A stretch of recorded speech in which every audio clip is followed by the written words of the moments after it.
तुम लोगों का मार्क्यू के लिए कब कब मैंने कहा था? सर कल एग्रीगेट डिमांड और कल एग्रीगेट सप्लाई का चैप्टर है। Aggregate yes sir. चलो ठीक। ये जो पढ़े इक्विलिब्रियम वाला पॉइंट, ये कुछ समझ में आया? Yes sir. कहाँ पे होगा equilibrium? Sir, under ordinal approach, a consumer attain equilibrium at a point where the budget line create tendency with the indifference curve. Tangency create करता है, ठीक है। तो टेंजेंसी कहाँ पर क्रिएट करेगा? आइए इसको हम लोग समझते हैं।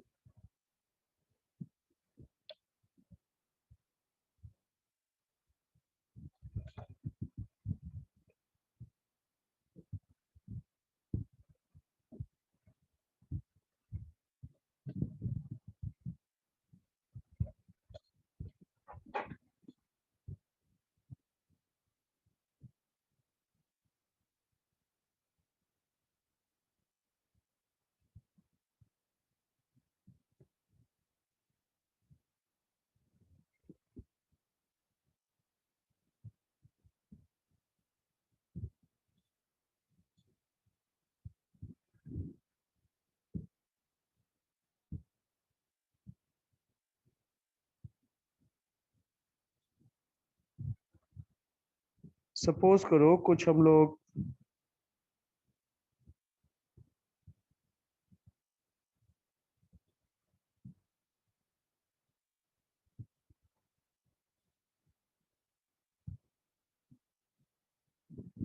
ये हमारे पास इंडिफरेंस मैप है। क्या है? Indifference map. और हम लोगों के पास कितना इंडिफरेंस कर्व है इसमें?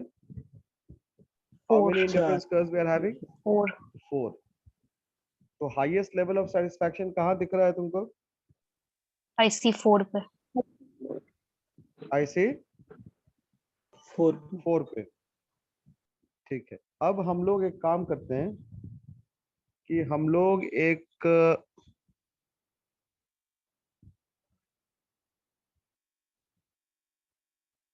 लाइन ड्रॉ करते हैं।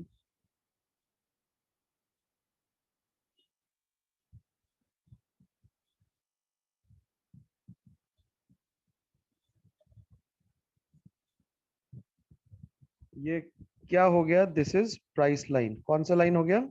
Budget line. Price budget line budget line, ठीक है। तो ये जो आपका बजट लाइन है, वो बजट लाइन आईसी 4 पे जा रहा है क्या? No sir. नो ये आपका बजट लाइन आईसी 4 पे नहीं जा रहा। इसका मतलब ये हुआ कि ये जो आपके पास जो है, ये आपके आईसी 4 तक पहुंचने के लायक रिसोर्स नहीं है। नहीं है। Your resource is insufficient to give you satisfaction up to the level of IC4, right? Yes sir. ठीक है। तो अब हम लोगों को ये जानना है कि मेरा भाई पॉइंट ऑफ सेटिस्फैक्शन क्या होगा, कहां पर मैं अपने लिए सेटिस्फैक्शन को मैक्सिमाइज कर पा रहा हूँगा। तो मैं अपने लिए सेटिस्फैक्शन को उस पॉइंट पे मैक्सिमाइज कर पा रहा हूँगा जहां पे बजट लाइन और प्राइस लाइन के और इंडिफरेंस कर्व के बीच में टेंजेंसी बने। तो टेंजेंसी टेंजेंसी बन रहा है IC3 पे। अगर आप देखिए तो IC3 पे मैंने लिख दिया point E, right. IC3 shows the point of tangency. IC3 shows the point of tangency. Clear है? Yes sir hello. Yes sir. हाँ, तो अब यहाँ पर क्या हो रहा है, आप देखिए ये जो आपका बजट लाइन है वो IC1 को ऊपर में कट कर रहा है, IC2 को ऊपर में कट कर रहा है, IC1 को नीचे में भी कट कर रहा है और IC2 को भी नीचे में कट कर रहा है। कट कर रहा है कि नहीं कर रहा है? Yes sir. लेकिन ये सारा जो पॉइंट्स है, ये सारा पॉइंट इंटरसेक्शन का पॉइंट है। These are all points of intersection, these are not points of tangency. तो जहां पे इंडिफरेंस कर्व बजट लाइन को टच करके निकलेगा, तो उस पॉइंट पे कंज्यूमर का मैक्सिमम लेवल ऑफ सेटिस्फैक्शन होगा। अब सेटिस्फैक्शन अगर आप पॉइंट हाँ, अब अगर आप पॉइंट ई को वाई एक्सिस पे मिलाएंगे और एक्स एक्सिस पे मिलाएंगे तो हम ये अज्यूम करें कि कंज्यूमर वाई गुड्स के 3 यूनिट को कंज्यूम कर रहा है और एक्स गुड्स के 4 यूनिट को कंज्यूम कर रहा है। तो ये जो कॉम्बिनेशन है 3 goods of Y and 4 goods of X, ये आपको मैक्सिमम लेवल ऑफ सेटिस्फैक्शन देगा। ये आपको मैक्सिमम लेवल ऑफ सेटिस्फैक्शन देगा। अब आप पूछेंगे कि सर केवल पॉइंट ई पे ही क्यों? इंडिफरेंस कर्व का तो डेफिनेशन है कि भाई हर पॉइंट पे सेम लेवल ऑफ सेटिस्फैक्शन मिलना चाहिए। तो IC3 के केवल पॉइंट ई पर ही क्यों? तो IC3 के पॉइंट ई पर इसलिए क्योंकि बाकी सारे पॉइंट्स पे जो जो उसका कॉम्बिनेशन होगा गुड्स का, उसको खरीदने के लिए कंज्यूमर के पास रिसोर्स सफिशिएंट नहीं है, वो नहीं परचेज होगा। नहीं कर पाएगा। इसलिए IC पे सिर्फ Y गुड्स के 3 यूनिट और X गुड्स के 4 यूनिट को ही परचेज करने में कंज्यूमर को मैक्सिमम सेटिस्फैक्शन मिलेगा। उसके अलावा किसी और गुड्स को परचेज करेगा तो सेटिस्फैक्शन मैक्सिमम नहीं मिलेगा। Is it clear? Yes, sir. Yes, sir.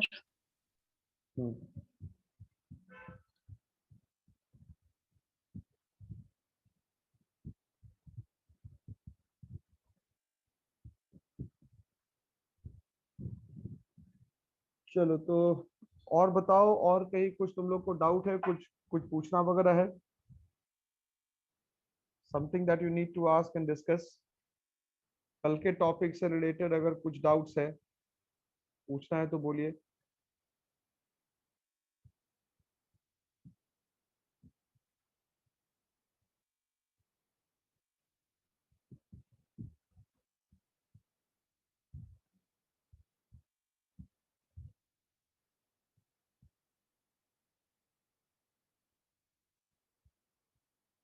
Class, do you have any doubt?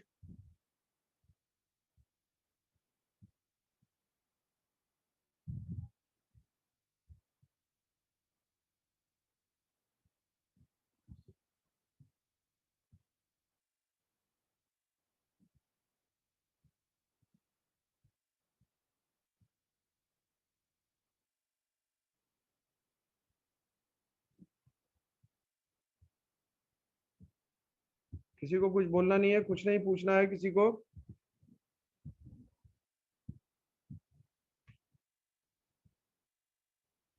Sir, consumer surplus. देखो, कंज्यूमर सरप्लस क्या होता है? आप कैमरा नहीं ऑन कर पाएंगे अपना? Switch on your camera. Consumer surplus क्या है कि it shows the difference between value in use and value in exchange. मतलब क्या हुआ, अगर आप कभी बाजार जाती हैं कुछ सामान अपने लिए खरीदने के लिए, तो आप एक दिमाग में रेंज लेके चलती हैं कि भाई ये प्रोडक्ट अगर मुझे 100 रुपए तक में मिलेगा तो हम इसको इस प्रोडक्ट पे 100 रुपए खर्च करने को तैयार है। I am ready to spend ₹100 on this particular product. तो आप किसी प्रोडक्ट पे 100 रुपए खर्च करने को क्यों तैयार है? Why you are ready to spend?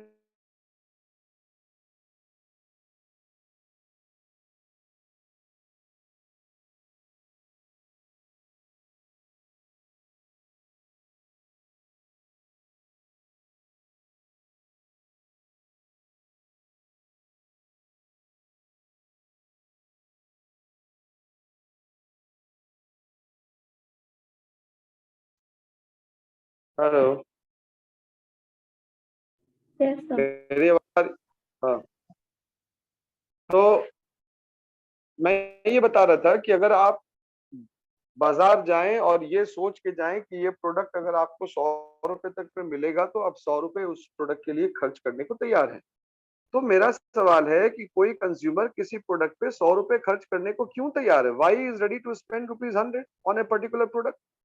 वो इसलिए तैयार है क्योंकि उसको मालूम है कि भाई 100 रुपए के बराबर उसको सेटिस्फैक्शन मिलेगा। अगर उसको पता रहता कि नहीं 100 रुपए के बराबर सेटिस्फैक्शन नहीं मिलेगा, हमको केवल 50 के बराबर ही मिलेगा, तो कोई कंज्यूमर 100 रुपए खर्च नहीं करेगा। कंज्यूमर रैशनल है। इकोनॉमिक्स में ये अजम्पशन है कि कंज्यूमर्स आर रैशनल, वो सोच विचार के डिसीजन लेता है। तो अब आप मार्केट गए, दिमाग में एक माइंडसेट था कि now you will be ready to spend ₹100, ये हमारा वैल्यू इन यूज हो गया, ये हमारे लिए यूटिलिटी हो गया, या इसको हम लोग कह सकते हैं कि the money that a consumer is ready to spend, हम कितना खर्च करने को तैयार हैं। अब क्या हुआ कि जब आप मार्केट गए, मार्केट में जब आपने कुछ कुछ ढूंढा और जब आपको वो प्रोडक्ट मिला, तो आपको वो प्रोडक्ट मात्र 80 रुपए में मिल गया। You got that product only at ₹80 for which you were ready to pay up to ₹100। आप उस प्रोडक्ट के लिए 100 रुपए देने को तैयार थे, आप मार्केट में गए, आपने सिर्फ 80 रुपए में उस प्रोडक्ट को परचेज कर लिया। तो जो 80 रुपए में आपने परचेज किया, that is called value in exchange. उसको हम लोग कहते हैं value in exchange, the money actually paid, जो वास्तविकता में हमने पे किया। तो इन दोनों के बीच का जो डिफरेंस अमाउंट है, 100 रुपए आप सोच के गए थे, 80 रुपए आपने दिया, तो कुछ आपने बचाया अपने लिए। Did you save something for yourself?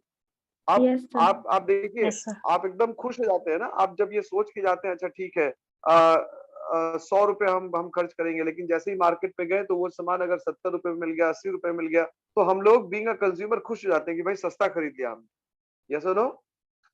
Yes, sir. Yes, sir. Right. जैसे एक छोटा सा एग्जांपल और, कि जैसे अगर आप गुपचुप खाने जाइए, तो आप पहले पूछते हैं कि भाई आप कैसे खिलाइएगा, तो वो गुपचुप वाला बोलता है 10 रुपए में 5 खिलाएंगे। लेकिन आप ऐसे गुपचुप वाले के पास चले गई, या चले गए जो आपको 10 रुपए में 7 खिला रहा है, तो would you be happy for this? Yes, sir. Yes Yes, sir. sir. तो वो जो दो आपने एक्स्ट्रा खा लिया उसी पैसे में, तो यही आपका सरप्लस है। तो कंज्यूमर सरप्लस बेसिकली होता क्या है कि it is the difference between what you are ready to pay and what you have actually paid, कि आप कितना देने को तैयार है और आपको कितना एक्चुअली में देना पड़ा। इन दोनों के बीच का जो डिफरेंस होगा, that is called consumer surplus.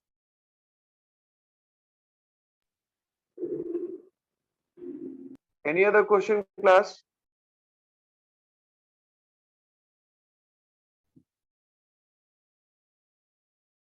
Any other question that you want to ask?